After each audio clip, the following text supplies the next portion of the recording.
여러분, 태권도장 모르시는 분 없으시죠? 뭐 하는 곳일까요? 태권도 배우는 곳이죠.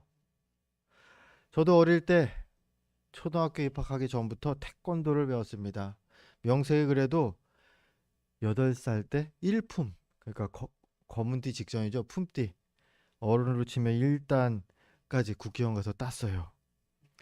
근데 그 어릴 때 어른 사범님, 관장님 어떻게 보였을까요? 엄청나게 대단해 보였어요. 정말 싸움의 달인 정도가 될 것 같고 막 발차기를 하면 쭉쭉 뻗어지고 막 2단 옆차기도 하시고 날라차기 뒤돌려차기 막 하시는 거예요. 엄청나게 대단해 보였던 기억이 납니다. 그런데 요즘 태권도장 사범님들 보면은 조금 느낌이 다릅니다. 뭐냐면은 요즘 사범님들은 그 무술하는 사람 무도인이라는 생각은 잘 안 들고 애들 줄줄이 달고 다니는 어린이집 선생님 같은 느낌이 들어요. 태권도장 가보시면 아시겠지만은 뭐 오후 시간 아이들 뭐 학교 끝나든지 어린이집 끝난 직후 즈음 되면 아이들이 북적북적 됩니다. 아이들한테 물론 태권도도 가르쳐 주는 것 같아요. 가르쳐 주지만 그뿐만이 아니죠. 줄넘기도 시키고요. 게임도 같이 해주고요. 그리고 방과 후에 아이들 갈 데 없으면 여기서 놀고 있으라고 엄마 올 때까지. 이게 방과 후에 아이들 이게 돌봄까지 해줍니다. 요즘 시대에 맞벌이 하는 가정이나 바쁜 집에서는 태권도장이 아주 좋은 곳이죠. 물론 뭐 학원들도 다니겠지만 그래도 아쉽지만 이제는 태권도장, 태권도 사범님 하면 좀 뭔가 힘 있다. 뭔가를 이렇게 무술을 가르친다라는 느낌은 잘 들지 않는 게 요즘 제 느낌입니다. 그럼 여러분, 교회는 어떨까요? 교회가 교회답다. 태권도장이 태권도장다운 느낌이 있고요. 교회가 교회다운 느낌이 있어야 되는데 교회답기 위해서는 어때야 될까요? 교회가 교회답기 위해서는 중요한 거 하나만요. 싸움을 가르쳐야 합니다. 교회가요, 성도들에게 싸움을 가르치는 곳이라는 거예요. 사람들이 교회에 대해서 오해하는 게 교회는 싸움을 가르치지 않는 곳이라고 그렇게 가르친다고 오해를 해요. 아닙니다. 교회는 싸움 가르치는 곳이에요. 싸움을 가르치고요. 싸워서 이기는 법을 가르치는 데가 교회입니다. 바로 영적인 싸움을 말하는 거죠. 뭐 말싸움, 주먹싸움 그런 건 다 져줘도 되는데요. 영적인 싸움은 이겨야 된다라는 거예요. 그럼 이 영적인 싸움에 대해서 우리가 구원의 후반전을 계속 보고 있는데 구원의 후반전에 이 영적인 싸움을 싸웁니다. 이 영적인 싸움에 대해서 우리가 알아야 한다라는 거예요. 일단 그 싸움의 대상이 누구냐? 10절에 이렇게 나옵니다. 우리 디모데전서 6장 10절 성경을 보면서 같이 읽겠습니다. 돈을 사랑함이 일만하게 뿌리가 되나니 이것을 탐내는 자들은 미혹을 받아 믿음에서 떠나 많은 근심으로써 자기를 찔렀도다. 아멘. 싸움의 대상. 여러분 한번 권투 시합 얘기를 잠깐 해보려고 합니다. 한번 상상을 해보세요. 선수가 시합 그 벨이 울리죠. 1라운드 시작 땡 울립니다. 그러면은 선수가 시합 시작과 함께 한 번 그 잽을 날렸는데 한 방에 상대를 KO 시켰다. 뉴스에 나올 거예요. 아무개 선수가 아무개를 한 방에 뭐 1라운드 뭐 몇 초 만에 KO 승 뭐 이러면서 대단한 강한 펀치다라고 하면서 막 칭찬할 겁니다. 그런데 이제 상상해야 돼요. 만일에 KO 된 사람이 상대편 선수가 아니라 심판이라면 어떨까요? 1라운드에 공이 울리자마자 주먹을 한번 쳤는데 그게 상대 선수가 아니라 심판을 친 겁니다. 심판이 KO 됐어요. 경기가 진행이 안 되게 됩니다. 아마 그 선수는 욕먹고 징계받을 겁니다. 세상에 저런 선수가 어딨냐고요. 왜요? 싸울 상대를 잘못 짚은 거예요.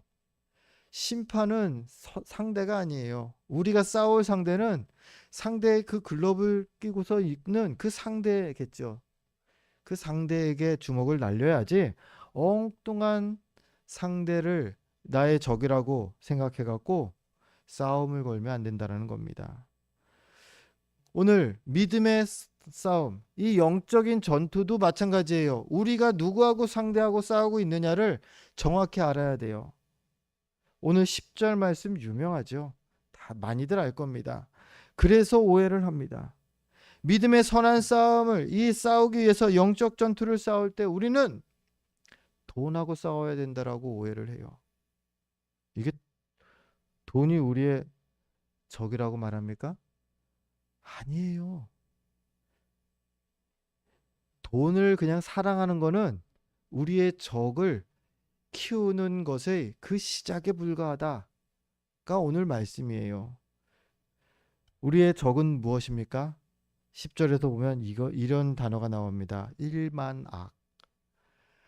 일만악. 모든 악이 우리의 적인 거예요. 돈은 이 악을 유발하는 아주 큰 계기가 되기 때문에 경계하라는 거고요. 비단 돈만 경계해야 될 것이겠습니까? 가장 큰 유혹이 돈이기 때문에 그런 거지. 그 외에도 많습니다. 명예도 어떤 사람에게는 아주 큰 유혹이에요. 돈하고 똑같습니다. 권력. 어떤 사람은 또 건강에 그렇게 집착을 하셔요. 건강도 그 악을 유발하는 계기가 된다면 그것도 돈만큼 멀리해야 되는 거예요. 지식도 마찬가지고요. 많은 것들이 경계해야 될 대상이 될 수 있습니다. 무엇이 우리의 주적이에요? 악. 일만 악이 우리가 싸워야 할 싸움의 대상이고요. 나머지들은 이 악을 침투하지 못하게 하기 위해서 좀 경계해라. 필요하지만 적당히 거리를 두어라 라는 말이죠. 이런 거를 좀 고급진 용어를 좀 써보겠습니다. 가치 중립적인 요소다라고 말합니다. 가치 중립적이다라는 것은요, 어떤 상황에서는 악이 될 수도 있고요, 또 어떤 상황에서는 선이 될 수도 있는 그런 거를 가치 중립적이라고 말해요. 가치가 중간이에요. 돈이 그러지 않습니까? 잘 쓰면요, 그건 정말로 선한 것이고요, 귀한 것이고 하나님이 주신 복이 맞습니다. 그런데 자칫 잘못 쓰면 일만 악의 뿌리가 되는 아주 위험한 거라는 거죠. 이렇게 적당한 딱 좋은 양만큼, 우리 성경이 일용할 양식이라는 표현을 써주고 있죠. 적당히를 에서 만족한다면요, 그건 가치 중립적으로 봤을 때 좋은 유익한 것이 될 것입니다. 뭐든지 다요. 건강을 챙기는 것도 그렇고요, 뭐 명예를 챙기는 것도 그렇습니다. 돈도 마찬가지일 거예요. 적당히 도 좋아하는 것은 유익합니다. 그런데 거기에 더하기 욕심이 붙어버리면은 그때부터는 악으로 달려가게 만드는 것이죠. 경건에 해로워지는 것이죠. 우리의 싸움의 대상 다시 한번 짚습니다. 돈은 근본적인 적이 아니라는 거예요. 우리의 진짜 적은 죄악입니다. 모든 악, 크든 작든 모든 죄악, 하나님이 나쁘다라고 말씀하신 건 다 우리의 적인 거예요. 그 악을 우리에게 조장하는 대장이 바로 마귀 사탄인 것이고요. 자, 이 싸움의 대상을 기억하시면서 문제는 이 싸움의 대상, 우리 대적 마귀 사탄, 이 죄악의 유혹들, 이것들을 우리가 맞서 싸우기에는 우리는 너무나 연약한 존재들이라는 겁니다. 영적 전투를 하기에 아주 취약한, 죄에 너무나 연약한 존재들이 바로 우리들이라는 거죠. 상대는 유혹이라는 아주 강력한 무기를 가지고 우리를 공격해 옵니다. 그래서 성경은 말하기를 우리에게도 강력한 무기가 있어야 된다. 영적인 싸움을 잘 싸워서 이길 수 있도록 무기를 준비해라. 성경이 우리에게 당부하죠. 그 무기들이 오늘 11절에 소개되고 있습니다. 우리 성경을 보면서 디모데전서 6장 11절 함께 읽습니다. 오직 너 하나님의 사람아 이것들을 피하고 의와 경건과 믿음과 사랑과 인내와 온유를 따르며. 아멘. 믿음의 무기들. 오늘 본문에서 나오는 내용이 뭐냐면요. 의, 경건, 믿음, 사랑, 인내, 온유. 이 6가지가 믿음의 무기들이라고 합니다. 우리가 영적 전투를 할 때 사용할 무기들이 이것이라고 합니다. 성경 다른 부분에서는 이 무기를 다르게 표현하기도 합니다. 그러나 다 같은 거지요. 에베소서 6장에서는 하나님의 전신갑주를 입으라라고 소개를 하죠. 믿음의 무기. 진리의 띠를 띠고 의의 흉비를 붙이고 평안의 복음의 신을 신고 믿음의 방패와 구원의 투구와 성령의 검을 가지고 싸워라. 이게 명칭이 다르고 조금씩 다르게 보이긴 하지만 믿음의 무기를 말하는 것이죠. 갈라디아서 5장 성령의 9가지 열매가 또한 마찬가지입니다. 사랑, 희락, 화평, 오리, 참음, 자비, 충성, 온유, 절제 뭐 이러한 것들이 다 이 믿음의 무기들을 다르게 표현한 것들입니다. 중요한 것은 영적 전투를 할 때에 벌거벗겨진 상태에서 그냥 싸우면 안 된다는 겁니다. 아무 무기도 없이 맨손으로 가서 막 싸우려고 해봤자 허우적될 뿐은 우리가 싸워 이길 수가 없다는 거죠. 근데 한번 보십시오. 의, 경건, 믿음, 사랑, 인내, 온유. 이 무기라고 소개하고 있는 게 하나같이 상대를 상처 주지를 못하는 그런 것들 아닙니까? 사랑한다고 상대방이 막 상처를 받습니까? 아니죠. 오히려 상처가 치료되겠죠. 그러면은 이거는 이런 것들을 무기라고 말하면서 이걸 가지고 싸우라고 하는 것은 무슨 얘기입니까? 이거는 우리가 싸워야 할 싸움이 힘겨루기를 하는 그런 싸움, 상대를 깔아뭉개고 상대를 쓰러뜨리는 싸움이 아니기 때문입니다. 우리의 싸움을 12절은 이렇게 표현하고 있죠. 믿음의 선한 싸움이라고요. 그렇습니다. 우리가 이 땅의 구원의 후반전, 믿음의 여정을 가는 동안에 싸워야 하는 이 영적 전투는요, 믿음의 선한 싸움이어야 합니다. 이 믿음의 선한 싸움, 이 단어에는요, 우리가 싸워야 할 이 영적 전투의 본질이 잘 담겨 있습니다. 12절 말씀 먼저 읽도록 하겠습니다. 디모데전서 6장 12절, 우리 성경을 보며 함께 읽겠습니다. 믿음의 선한 싸움을 싸우라. 영생을 취하라. 이를 위하여 내가 부르심을 받았고 많은 증인 앞에서 선한 증언을 하였도다. 아멘. 우리의 영적 전투는요, 2가지입니다. 믿음의 싸움이 되어야 합니다. 또 2번째로요, 선한 싸움이어야 한다라는 것입니다. 하나하나 살펴봅니다. 믿음의 싸움, 우리의 영적 전투가 믿음의 싸움이다. 그렇기 때문에요, 우리의 무기가 우리 6가지 중에 경건이라는 게 무기가 있었죠. 믿음이라는 무기가 있습니다. 이게 뭐예요? 칼, 창, 총 이런 게 아니라 경건, 믿음? 이게 무슨 무기입니까?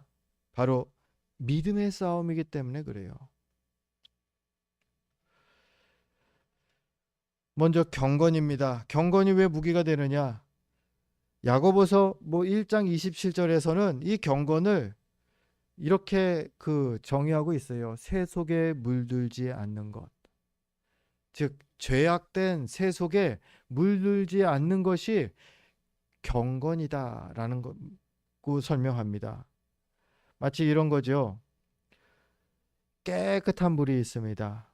거기에다가 오염된 물 한 방울만 떨어뜨린다면은, 깨끗한 물이 물통에 1리터가 있는데 오염된 물 한 방울 떨어뜨린다. 에이, 이 정도면 뭐 괜찮지 하고 마실 수 있는 요즘 시대 사람들이 있을까요? 얜 뭐 물이 귀한 데에서는 그거라도 마시겠지만, 이왕이면 이왕이면 오염된 물이 안 들어간 걸 마셔야죠. 탈날 수 있습니다. 경건이라는 것은요, 영적으로 깨끗함을 유지하는 겁니다. 오염된 물 한 방울, 열 방울이 아니라 그것을 아예 원천 봉쇄하는 거, 그러려고 힘쓰는 게 경건이죠. 아무리 작은 죄라도 멀리 하려고 하는 것이죠. 새 속에 물들지 않는다라는 것이 바로 그 얘기입니다. 이 경건에 대해서 디모데전서 4장 8절은 이것이 정말 유익한 거야 라고 우리를 잘 설득해 줍니다. 오늘 그 주보를 보면서 디모데전서 4장 8절 같이 읽겠습니다. 육체의 연단은 약간의 유익이 있으나 경건은 범사에 유익하니 금생과 내생에 약속이 있느니라. 아멘. 경건, 아주 이 땅에서도 죽고 하나님의 나라에 가서도 이 경건은 아주 유익하다고 합니다. 그리고 이것을 오늘 성경은 말합니다. 믿음의 선한 싸움, 영적 싸움을 할 때에 너희의 무기가 될 것이다. 즉 죄악에 물들지 않으려는 그 힘쓰는 그 마음이, 그 경건이 우리의 무기라는 겁니다. 왜요? 우리의 싸움은 믿음의 싸움이기 때문입니다. 상대를 제압하고 억누르는 게 목적이 아니에요. 믿음을 지키는 것이 우리의 목적이 되는 것입니다. 또요, 믿음을 우리에게 이 영적 전투의 무기라고 말합니다. 에베소서 6장 16절에 이 믿음에 대해서 이렇게 소개하죠. 우리 주보를 보면서 에베소서 6장 16절 말씀도 같이 읽겠습니다. 모든 것 위에 믿음의 방패를 가지고 이로써 능히 악한 자의 모든 불화살을 소멸하고. 아멘. 믿음을 방패라고 표현하죠. 이게 우리가 방금 읽은 에베소서 6장이 하나님의 전신갑주를 소개하는 그 내용이 기록된 장이죠. 그 전신갑주를 소개할 때에 믿음이 거기서도 나오는데 그 믿음을 방패라고 표현합니다. 그리고 그 방패로 무엇을 합니까? 악한 자의 모든 불화살을 소멸한다 말합니다. 악이 우리를 공격합니다. 그럴 때 방패로 막아야죠. 불화살이 날라옵니다. 막지 않으면 우리 몸에 바로 치명상을 입힙니다. 그 막는 것이 바로 믿음이라는 겁니다. 우리의 무기죠. 어떤 적의 공격을 말할까요? 어떤 것이 우리에게 악한 자들이 공격하는 불화살일까요? 이렇게 생각해 봤습니다. 첫 번째, 의심입니다. 우리 마음의 의심을 생기게 하고 우리 마음의 의심을 계속 조장시키는 그것이 악한 자의 불화살일 것입니다. 그 의심의 화살을 맞고 나면 믿음이 와르르 무너져 버리고요. 이 믿음의 싸움에서 생존할 수가 없어요. 치명상을 입습니다. 사도 바울이 이제 체포되어서 로마로 압송되어 가는 사도행전 27장 내용입니다. 거기에서 사도 바울이 체포되어서 갈 때에 이제 배를 타고 로마로 호송되지요. 그때 배를 타고 가다가 아주 큰 풍랑을 만납니다. 성경에는 이름까지 있었어요. 광풍 유라굴로라고요. 광풍 유라굴로를 만납니다. 그래서 배가 완전히 파손될 상황이었어요. 아무리 유명한 뱃사람들이 있었어도 그 광풍 유라굴로에는 이게 그 견디지를 못하는 겁니다. 배가 작냐? 아니에요. 요즘 뭐 통통배 같은 수준이 아니라 그 배에는 사도 바울을 포함해서 276명이 타고 있는 큰 배였다라는 겁니다. 그런데도 이 광풍에 이게 견뎌내지를 못할 것 같은 상황이었습니다.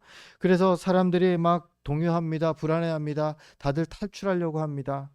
그때 백부장이, 그 죄인을 호송하던 백부장이 이 죄인들을 그냥 보내면 안 된다.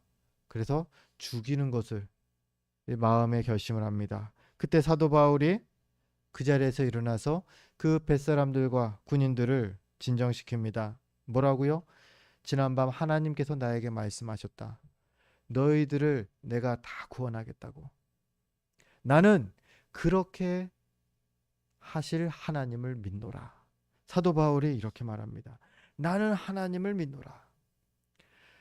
그리고 사도 바울이 그들을 그렇게 설득해서 그들이 배에 남게 되고요. 결국에는 한 사람도 276명 모두가 생존할 수 있게 되죠. 믿음입니다. 우리 마음에 의심이 생긴다면요. 만약에 사도 바울의 마음에 의심이 생겼다면요. 276명이 다 죽임을 당했을 겁니다. 하지만 사도 바울은 믿음의 견고한 방패를 가지고 있었기 때문에요. 의심하지 않았습니다. 나는 하나님을 믿노라. 하나님을 믿는 거예요. 다른 이유가 없어요. 이렇게 되고 저렇게 될 것이니까 계산해 보면 되지 않겠냐가 아닙니다. 세상적인 계산이 아니고요. 날씨를 미리 뭐 일기예보 앱이 있어갖고 막 그걸 미리 봐서 요 정도에서 떨어질 테니까 우리 괜찮을 거야. 아니에요. 아무런 정보가 있지 않았습니다. 바울은 믿음만 있었습니다. 믿음의 방패로 의심의 불화살을 사도 바울은 물리칩니다. 그리고 하나님의 구원을, 이 영적 전투에서 승리를 그가 경험하게 되죠. 이 믿음의 방패는요, 이렇게 의심의 불화살을 막아줍니다. 또요, 핍박으로 인하여서 낙심케 되는 우리의 마음들이 또한 불화살일 겁니다. 핍박의 불화살이 뭐 여기 어르신들이 많으시니까요. 결혼하신 직후에 시집살이들 많이 있었죠. 뭐 요즘은 많이 줄었다고는 하지만 그래도 있을 겁니다. 근데 시집살이 가운데에 예수 믿는 그 여성이 결혼을 하고서 믿지 않는 가정에 가면 아주 신앙에 대한 핍박이 강력하죠. 그러한 핍박 자체가 믿음이 없으면 견디지 못하는 불화살이라는 겁니다. 남자들도 그렇습니다. 뭐 결혼하고 나면은 정말 믿지 않는 그 자매와 결혼하면 부부싸움이, 신앙 때문에 부부싸움이 꽤 일어납니다. 어떤 장로님은 아내분이 교회를 안 나오셔요. 예전엔 나왔다는데 안 나온대요. 야, 교회에서 뭐 전도 축제도 하고 뭐도 하고 계속 뭐 행사를 하는데 장로님이 아내를 전도를 못 하셔요. 결혼한 사람들끼리는 다 공감이 되죠. 제일 어려운 게 가족이잖아요. 남자들도 나름 뭐 여성분들과는 좀 다르지만 핍박을 받습니다. 믿지 않는 이들과 뭐 가정을 꾸리면 그런 어려움들은 있죠. 학생들도 핍박이 있습니다. 친구들이 믿지 않는 친구들을 사귀게 돼요. 그러면 그 믿지 않는 친구들과 애매하게 신앙 얘기, 주일 얘기를 하게 되면 괜히 좀 멋쩍어지는 상황을 겪곤 합니다. 그 모든 것들이 핍박이라는 불화살이죠. 그거를 어떻게 이길 수가 있습니까? 단단한 믿음이 없으면 이길 수가 없어요. 믿음의 방패로 딱 막지 않으면 내 이것만 좀 뭐 꺾어주면 일요일 아침 시간만 내가 내면 친구들하고 저기 뭐 놀이동산도 갈 수 있고 친구들하고 더 좋은 추억도 만들 수 있을 거야. 그렇게 생각하게 된다라는 거죠. 믿음의 방패가 없다면 말입니다. 반대로요, 믿음이 이런 어려움들을, 이런 불화살들을 다 막아줍니다. 우리가 하는 영적 전투는요, 기억하십시오. 믿음의 싸움입니다. 총칼이 아니라요, 경건과 믿음이 우리의 무기가 되어야 합니다. 불화살 같은 어둠의 유혹들을 막으려면 굳센 믿음을 내려놓지 말아야 합니다. 방패? 아무리 10년, 20년 된 믿음의 방패를 들고 있어도 그거를 힘들다고 내려놔요. 오늘만 좀 쉬자. 그러면 참 신기하죠. 딱 그 순간에 불화살이 날라옵니다. 항상 믿음의 방패로 무장하고 있어야 된다는 거죠. 우리 영적 전투는 그래서 믿음의 싸움임을 기억해야 하고요. 또요, 우리의 영적 전투는요, 선한 싸움이 되어야 합니다. 디모데전서 1장 19절에는 이런 말씀이 있습니다. 우리 성경 주보를 보면서 디모데전서 1장 19절을 함께 읽습니다.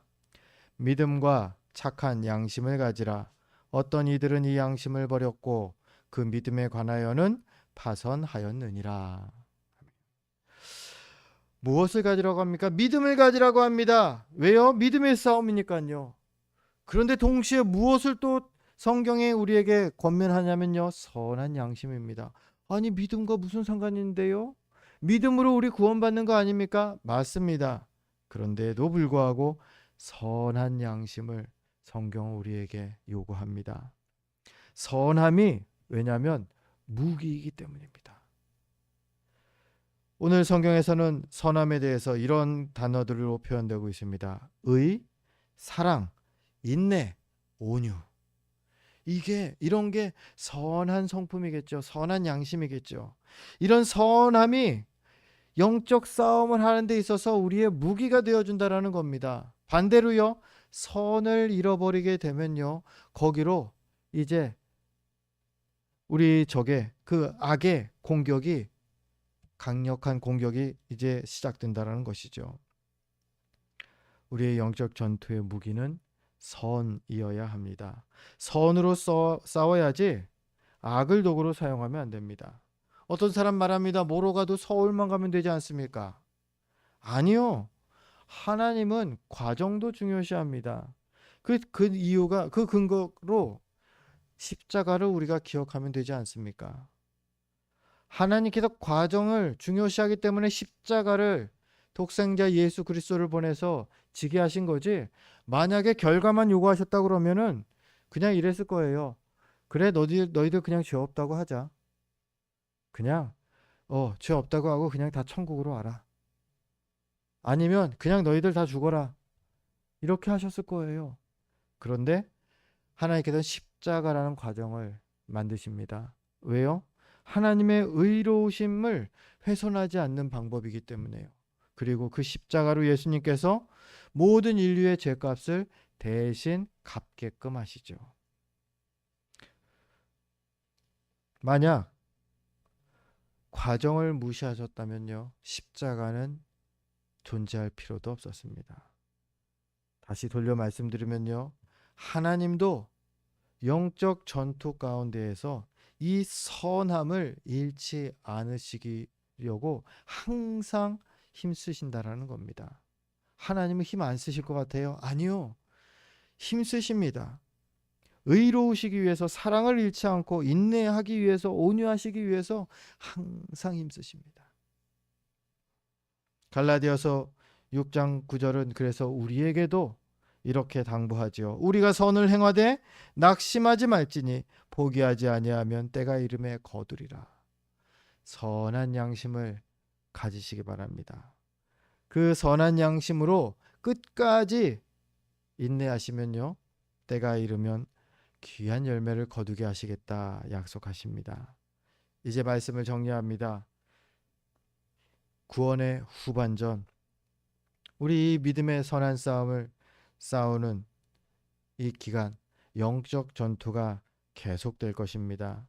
일만 악, 그 일만 악이 우리가 싸워야 할 영적 그 대적입니다. 그 주범 사단은 계속 우리를 유혹하고 넘어뜨리려고 하겠죠. 이 영적 전투 중에서 주의 상황 두 가지를 오늘 꼭 기억하시기 바랍니다. 하나는요, 이 영적 전투는 믿음의 싸움이다. 그래서 믿음의 무기를 가지고 싸워야 한다라는 것이고요. 두 번째는요, 선한 양심을 끝까지 지켜야 한다라는 것입니다. 그래서 합쳐서 오늘 성경 12절은 이렇게 말하죠. 믿음의 선한 싸움을 싸우라. 믿음의 싸움, 선한 싸움이기 때문에 믿음의 선한 싸움인 거예요. 믿음을 잃어버리면 안 됩니다. 이 싸움 끝에서 반대로 또 믿음은 지켰는데 선함을 잃어버리면 안 됩니다. 둘 중에 하나만 가진다고 되는 게 아니라는 거예요. 주님께서는 믿음의 선한 싸움을 싸우라 하십니다. 바라기는 믿음과 선한 양심으로 이 영적 전투를 끝까지 잘 싸우셔서 승리하는 저 여러분 되시기를 주의 이름으로 축원드립니다. 기도하겠습니다.